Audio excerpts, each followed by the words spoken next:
Hey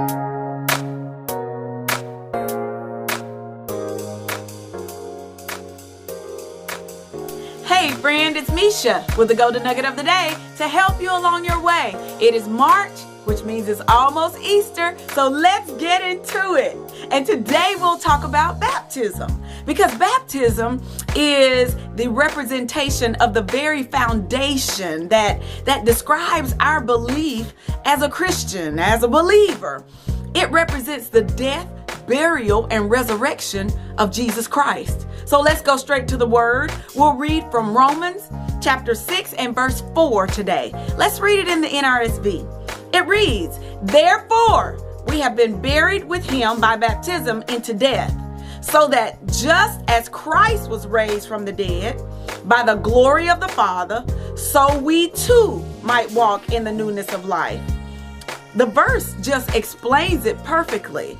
We die to sin. And when something is dead, the way you know that it is dead, the definitive thing that tells you that it's dead is when it is buried. So that's why we are immersed in the water through baptism. We are dying to sin and we're buried with Jesus Christ. But we're also raised. It represents the raising of us to the newness of life. By the glory of the Father, Jesus was raised to the newness of life by the power of God. That's what this represents. So when we go down in the water, we're dying to sin and we're raised to the newness of life. Not to the looked at my hands and they were new, looked at my feet and they were too.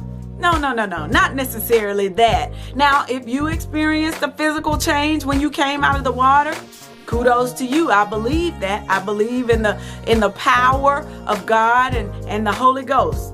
All right? But I'm just telling you that it did not happen that way for me. I didn't see a physical change, but I had a joy. I had a sense of accomplishment, because I wasn't saved when I came up out of the water. I was saved before I went down in the water. So listen, you may not see a physical change, but there will be a change of mind, a renewing of your mind. You will strive every day to live a better life or to be a better person than you were the day before. So Mesha, do I have to be baptized in order to be saved?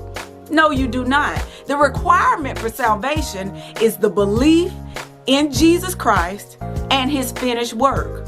The baptism is only an outward and visible example of an inward and spiritual grace.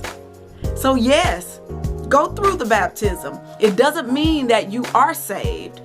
It just means that you are giving an outward or visible show to your inward and spiritual grace.